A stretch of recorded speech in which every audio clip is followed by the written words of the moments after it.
So my coil needs a core. I ordered some welding rods off the internet and didn't quite get what I expected actually. These ones have some sort of coating on. Oh, that's not very good for it. There we are. Oh, that's better. Look a bit like sparklers actually. There's a number on it. It says S109. I think that one's not very clear. Some are clearer. Oh no, it's a 3, not an S. In which case, it's 6013. I was looking at it upside down. So, 6013, whatever that means, and it's got some sort of coating on. Now, given that insulating them in some way probably helps a little on the magnetic eddy suppression, I thought I'd actually just try them. Wasn't what I meant to buy, but happy accident. And I am going to experiment with different core materials, see if I can find anything better. But I believe these are pretty equivalent to the R60s, or whatever the number was. So I'm going to chop these up and put them in the middle. Right, I've put the cores in, all chopped to length. They're well wedged in. I had to hammer the last few. I've decided to actually just try it on Shorty. And before I take the old one out, I thought I'd just demonstrate. It seems to have got worse. This is with the wheel stationary. The left meter is the current from the battery, and the right meter is the current to the charging battery. Now, as you'll notice, it's actually a lot higher than I thought it was. I thought I'd got a 4 milliamp short. It seems to have gone up and is now 27. However, it still works. So let's see it go. There we are. There's not exactly a lot of current going to the battery, but there we have it. It's probably going to run slower than it. I don't know if I've just done that, disconnecting and reconnecting leads, but I didn't think I had the charging battery disconnected while it was powered. But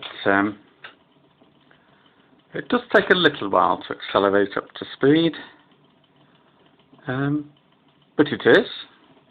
That's working nicely with a really bad short. So I'm not going to bother letting that run. I'm now going to change the coil over, because it will actually draw more than 100 milliamps, I think, given the size of the short. Yeah, maybe not.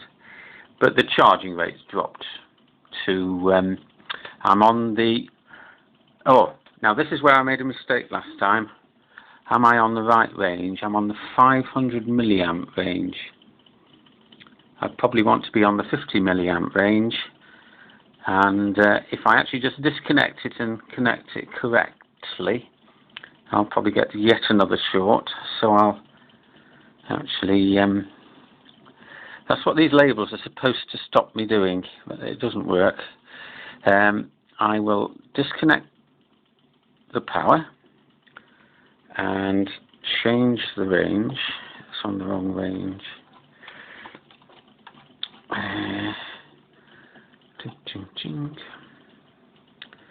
There we go.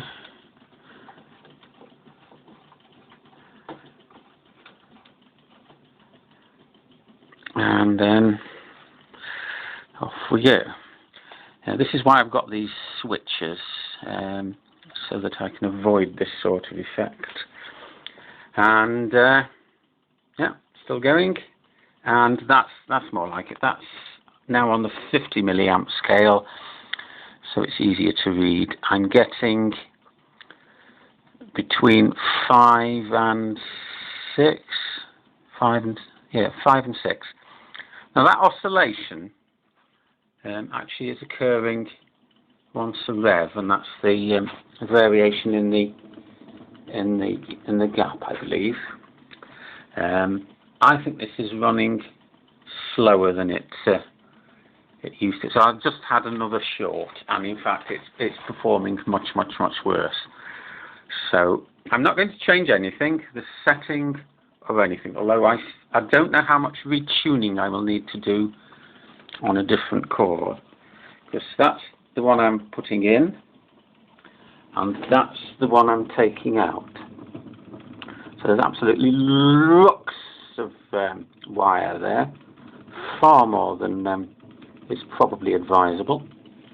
It is still accelerating, so it'll probably get up to some sort of reasonable speed, but we'll actually stop that, and I'll pause and restart when I'm reconnected.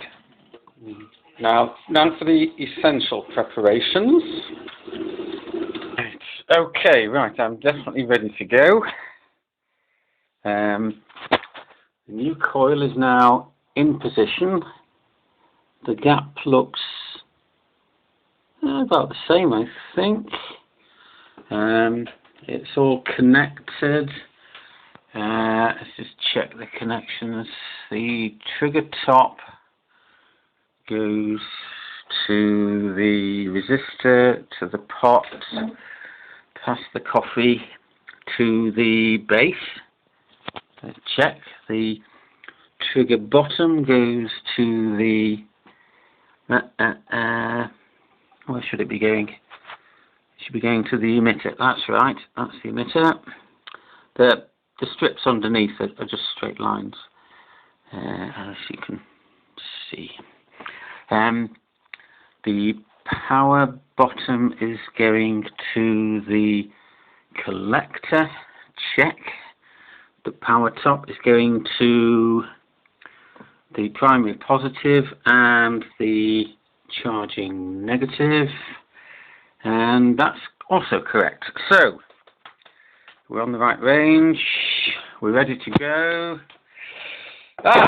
Right, this is exciting. Right, here we go. Oh, no current. I haven't connected the power. It's good. It's about time I did it the right way around. So we're now connecting. So this one is the power out of. There's my primary battery.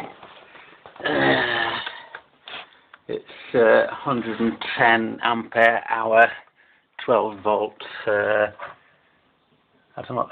I guess that's the model number. I only switched to it because the battery I bought for the primary, this one, just didn't do the business, but that's because the wheel's not performing well enough. So no, that's not doing right. Oh, it stopped. Nothing else is different. All I've done is changed the coil. So it looks like we need to retune. Right, so I think I'll go less resistance and hope something happens. Let's wind it right down. Oh dear. Let's get it going a bit fast. Oh, here we are. We've got a bit of current now. That might be too much. Yeah, let's just. Ooh, heck. Is that? Oh, it's only just off the scale. That's 100 milliamps from the primary. Oh, it's making a noise.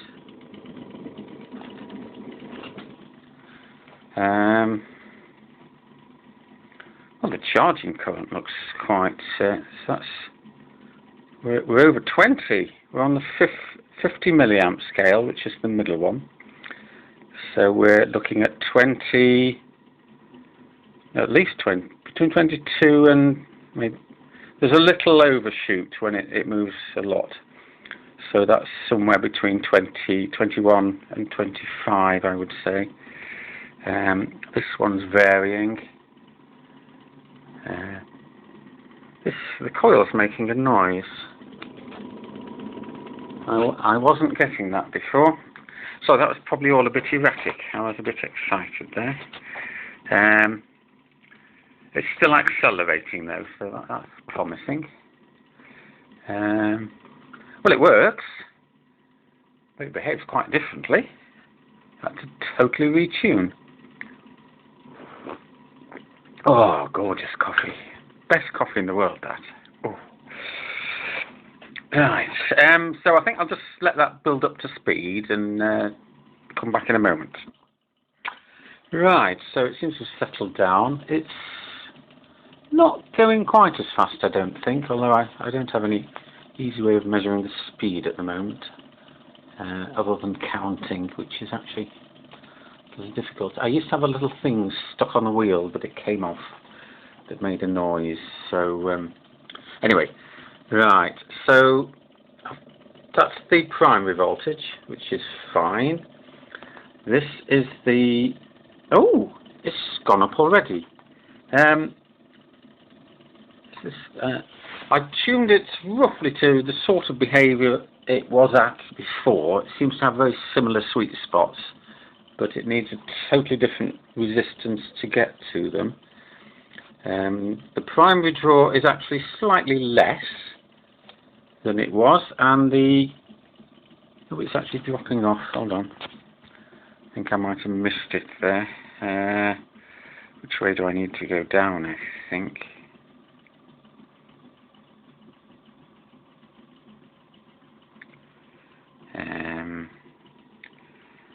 no, I think I'm going to have to play with this a bit to get it tuned reasonably.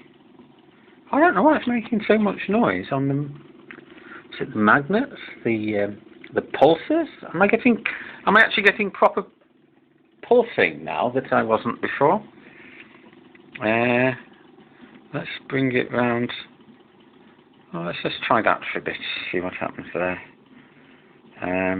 But the voltage is actually going up in a noticeable fashion.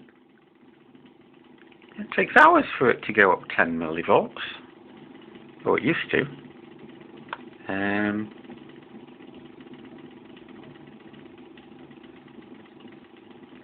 This is looking quite promising, but it'll need some tuning. It might even be worth playing with the gap as well. I just bumped it in. Oh, it's coming up already. Oh, this is absolutely spectacular.